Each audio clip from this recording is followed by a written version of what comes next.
Ну что, ребята, мы с вами посмотрели фильм «Музыка внутри». Он на понятие милосердия. А теперь давайте все вместе подумаем, как мы можем это понятие закрепить, что мы можем сделать, чтобы быть полезными тем, кому нужна помощь. Добрый день, простите, а могу я Сашу забрать?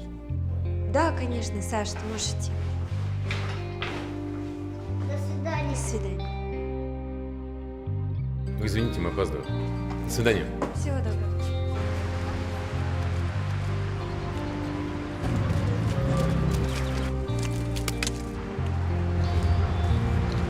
Не знаю, ну давай я их оставлю.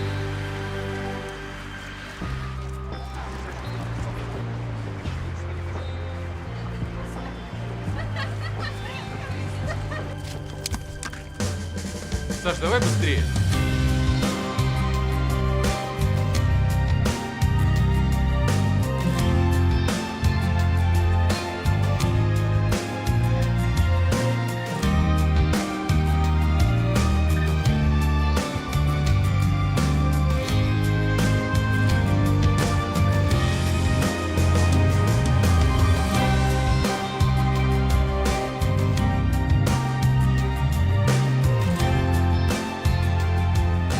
Сегодня на киноуроке мы с вами посмотрим фильм «Мой танец» и изучим такое понятие, как честность.